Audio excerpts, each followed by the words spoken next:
In this first example, we've got one of the powers that's an odd power. So whenever we've got an odd power, my goal here is a u substitution. So I'm going to rewrite this as the integral of, I'm going to leave that cosine to the fourth x, and I'm going to separate that sine cubed into a sine squared x, and then I'm going to leave that sine x dx on the outside.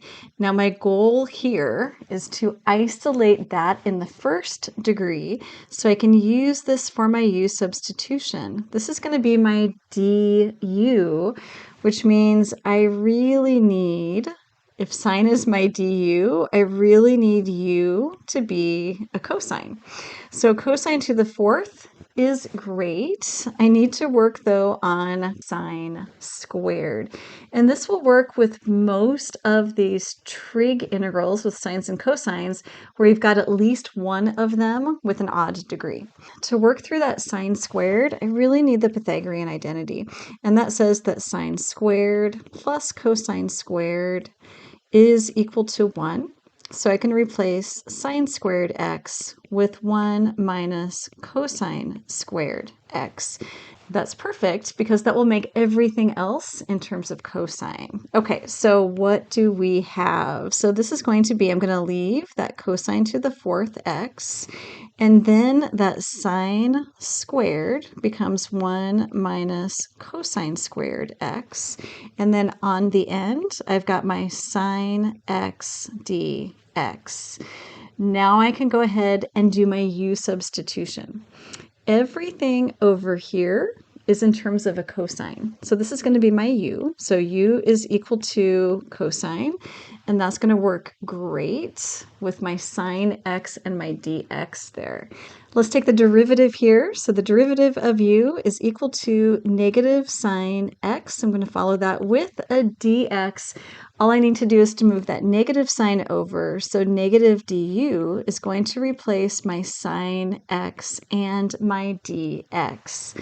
Let's go ahead and take our integral and rewrite it in terms of u. So that cosine to the fourth becomes u to the fourth. In the parentheses, I've got 1 minus cosine squared. That's going to be 1 minus u squared. And on the end there, I can replace that with a negative du. Super nice integral. I'm going to bring that negative sign all the way out in front. So this negative sign here is going to go all the way out in front. And let's go ahead and distribute that u to the fourth. So I get a u to the fourth times 1 minus u to the fourth times u squared. So I've got u to the sixth, and then a du. As we integrate that negative, I'm going to leave on the outside just for one more second here. U, the new power is 5, and I divide by 5.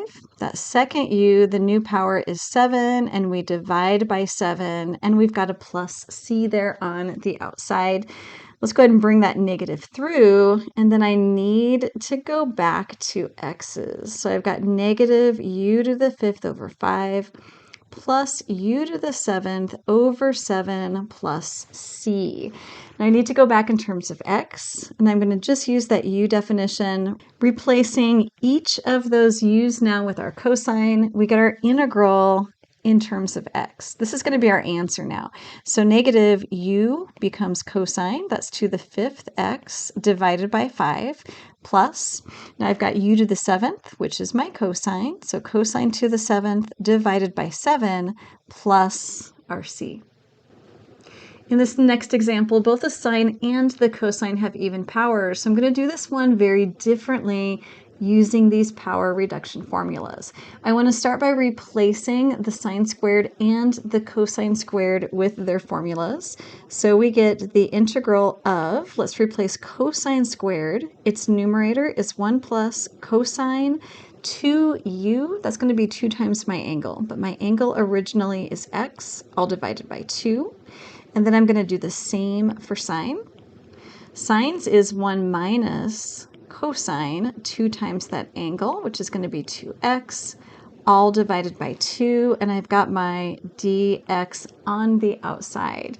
Simplifying what I can, I've got this 2 times 2 here, which is a 4. Let's bring that out in front as a 1/4. That leaves me with this super nice product here up on top. I'm going to go ahead and multiply this through, but it really turns out nice. I'm going to do my 1 times my 1, and then I get plus cosine 2x, and then I get a minus cosine 2x. Those are going to go away. Minus cosine 2x. Those go away. And then on the end, it's getting messy, I get minus cosine squared 2x.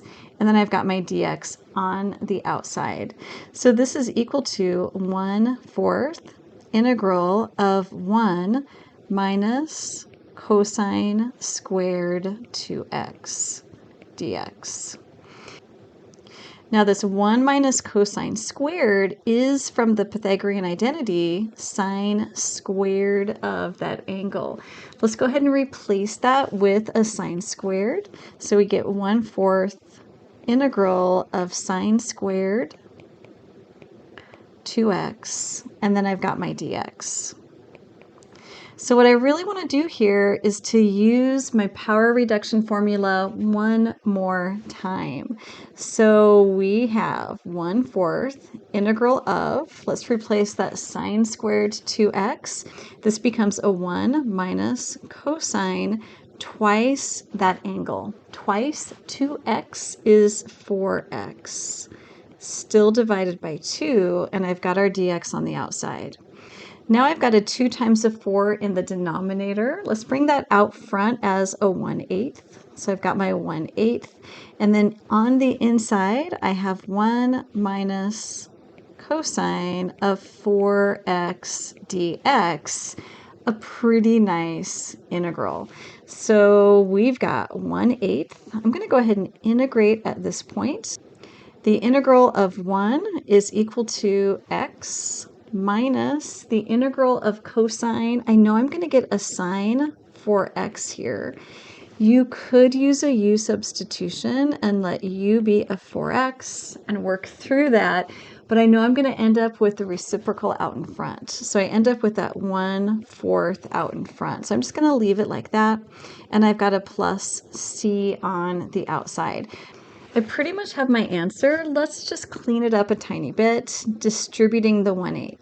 So I have 1/8 x minus 1/8 times 1/4. That's going to be 1/32 sine of 4x plus a c.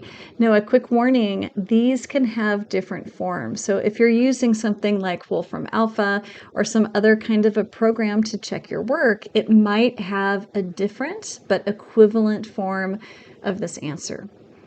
What would you do with this one? Well, we happen to have a fraction here of sine and cosine, but I'm just going to focus in on that numerator. I've got cosine with an odd power.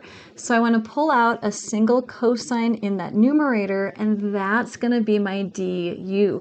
So this one is really similar to the very first one that we did. So I'm going to rewrite this as I'm going to leave a cosine squared in the numerator. I'm going to leave that sine cubed in the denominator, but I'm going to pull off, I really had 3 cosines. I'm going to pull off that last cosine on the end here, a cosine x dx. Now I pulled off that cosine on the end because I'm going to let this be my du, and that tells me what to do with the rest of it. So I really want the rest of this to all be in terms of u. If du is cosine, that means that u must be sine. So I can leave the denominator, but I need to change the numerator. Do you know what we're going to use to change that numerator? It's cosine squared. So if you guessed the Pythagorean identity, you are absolutely correct. So I know that cosine squared plus sine squared is equal to 1. And I need to replace cosine squared. So cosine squared is 1 minus sine squared. I'm just about to my u substitution, but let's replace that numerator first. So we have, at this point, a numerator of 1 minus sine squared x. That denominator was fine. It was already in terms of sine. Sine cubed x. And then on the outside, that's going to be my du, cosine x dx. Okay, now I'm ready for that u substitution. So u is going to equal, and it comes from this one, it's going to equal sine x du is the derivative of sine, which is cosine x dx. Here comes that integral in terms of u. So in the numerator, I have 1 minus u squared divided by u cubed. And on the end there, that cosine x dx is my du. I'm going to simplify this before I do any integrating. I want to divide it up into two separate terms instead of that one big fraction. So I'm going to take that fraction and put everything over the u cubed. This gives me 1 over u cubed minus u squared over u cubed, all du. Let's simplify those powers so we can apply a power rule as needed. Definitely that first 1 over u cubed becomes u to the negative 3. But as I cancel powers, I can cancel u cubed, and I'm left with u to the first in the denominator. I'm going to leave that because I recognize 1 over u, its integral is the natural log. Okay, I am just about there. Here comes our integral. The integral of u to the negative 3. I need to add 1 to my power. So my new power is u to the negative 2, and then I'm going to multiply by its reciprocal. Then I've got a minus sign, and the integral of 1 over u is the natural log of u, and I'm going to put that u in absolute value bars to make sure it's got the correct domain, and then plus a c. Okay, let's see, I can clean things up a little bit before I put everything back in terms of x, which will be my last step. So I've got negative 1 over, let's bring this u to the negative 2 into the denominator, 2u squared minus the natural log of u plus c. Now to go back so that everything is in terms of x instead, I know that u was equal to the sine of x. So let's replace both of those u's with the sine of x, and we'll have our answer. So back into the land of x, I've got negative 1 over 2u squared. That's going to be sine squared. You could absolutely write that as a cosecant squared in the numerator if you wanted. I'm just going to leave it like this, minus the natural log of u, which is the sine of x, and I've got my plus c on the outside. How are you doing? Finally, what would you do if you had cosine to the fourth, just a single even power? In that case, you're going to watch this next video. You got this.